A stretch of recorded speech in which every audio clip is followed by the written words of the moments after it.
Speaking of the Big East, my take is I like your take overall about the ACC and the SEC to an extent. I only have one SEC team in the Final Four. Mind you, can check out my bracket over at thelines.com. But I like the Big East in this tournament.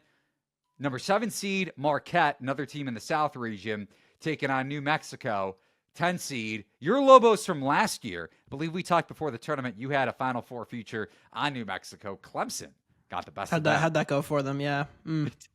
I'm in Mountain West. recovery, actually. Some would say that the Mountain West beating the life out of me in college basketball every March has changed me as a person to the point where I can't even go to war for them anymore. I mean, that used to be my league. I would live every night, kind of watching that league, especially Thursday night, the late Friday night tip-off. Ooh, yeah. And then I would ride, and I'd come into the tournament and be like, here's why this year will be different. And then I would just be wrong every year.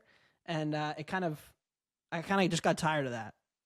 And New Mexico, we're not talking Colorado State on this pod, but you could draw exact parallels between New Mexico, who went 4-4 last year to win the Mountain West, got a 10 seed, was 2.5 favorites in the first round, and got crushed by Clemson. There's like eerie parallels to what Colorado State just did and is now favored by in round one, as far as Mountain West goes. Over since 2006, Mountain West teams now 26-54 against the spread in the NCAA tournament. Obviously, San Diego State's run to the title game a couple years ago was an outlier. And I would say they were, a 7.5-point dog to Alabama in the Sweet 16. I don't think the market was quick enough to adjust on the veteran leadership on that team. And they weren't built like a typical Mountain West team. And the way they got reffed, they were just bullying everybody that tournament. It was amazing. I had San Diego State to make the Final Four. Yep. God bless you, whatever official that was that called the foul. Creighton. Yeah. I had Creighton Final Four, so. I'm sorry.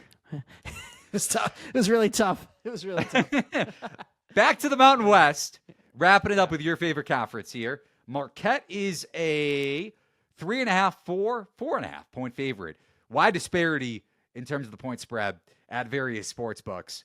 And a total of 153.5. What are you betting here?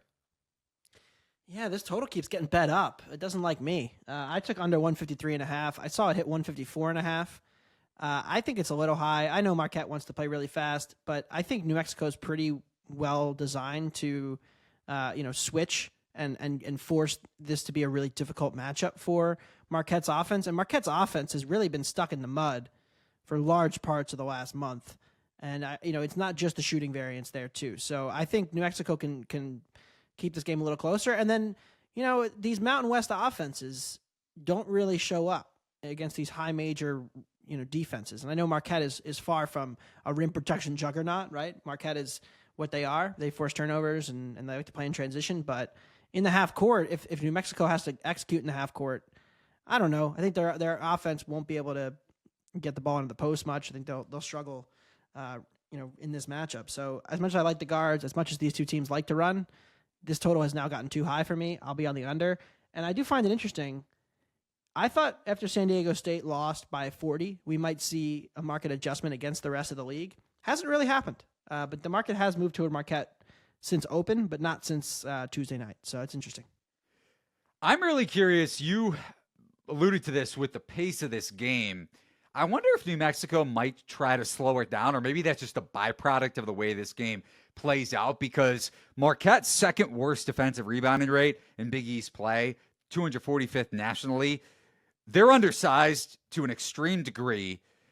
Even if New Mexico is just missing jump shots and Donovan Dent isn't get it going like he didn't do, or I guess did as well, poor shooting performance in the semifinal of the Mountain West tournament against Boise State. New Mexico might just contain on the offensive glass. And again, the byproduct of that would be longer possessions, more time off the clock, and less transition opportunities for both teams. And you look at Marquette's path to offense in this game, New Mexico can be had from behind the arc. Marquette has gotten off to some slower starts in Big East play, like we saw in the Big East tournament against Xavier.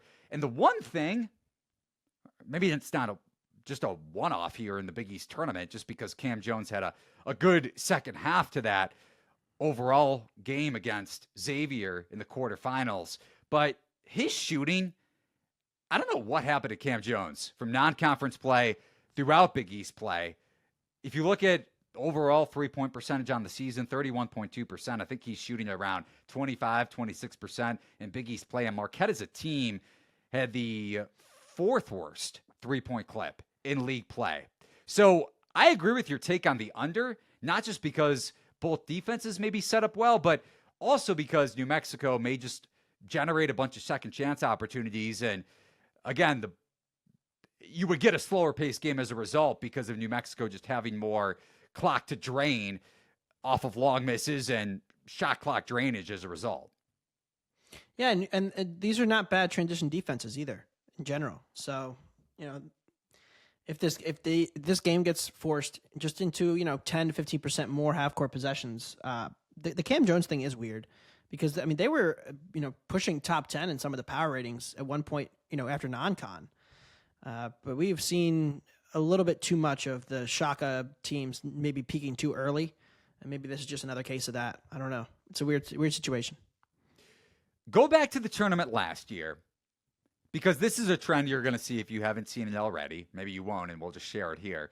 Shaka Smart in the tournament has not had very little success up until last year. Covered against Western Kentucky, I think, or right around the closing number. Covered for sure against Colorado. And the closing line was 3.5 in that game. They won by 4 against a trendy Buffs team in the second round. Now, they lost outright to NC State as a 2-3 possession favorite. But that's kind of the volatility that we touched on throughout this podcast. Marquette shot .431, 13% from behind the arc in that game. I don't think Shaka is as bad of a tournament coach as some will say, just based on historical trends going back to or post VCU Final Four run. And I know that doesn't have much to do with your total trend, but if I'm right and the Big East is undervalued in the tournament, I think Marquette can make a run to the Elite Eight, and I think they could win a slower pace, lower scoring game against New Mexico. Could get a rematch, right? 2 years ago, it was when Marquette had probably their best team of this era, and they got beat by Michigan State in that 2-7 in the I will be heavy round on Marquette if that happens.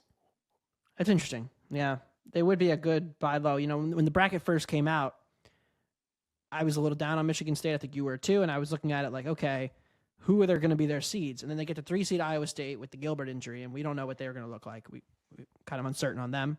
Then they get the 7-seed Marquette. We're like, Marquette maybe 2 weeks ago would have been a better 7 than they are now. And then, Mountain West, forget them. And you're like, I guess I'm penciling in Michigan State into the Sweet 16, but it's actually gone the other way now, where I'm using Michigan State in a survivor pool on Friday because I don't necessarily trust them to win more than a game or two. So I'm burnt. I'm in a pool where I have to use 2 on Thursday, 2 on Friday. I'm using like Michigan that. State as one of my Friday picks because I don't trust them. And same with Alabama on Friday. We have no idea. I don't think, unless something's come out during this podcast, we have no idea in terms of the health uncertainty with Grant Nelson. So definitely good points for both the Crimson Tide and the Spartans. I actually really like that take on using Michigan State in Survivor because like I said, will be all over Marquette. A little bit of a tease there in the second round if that is indeed a second round matchup in the South region.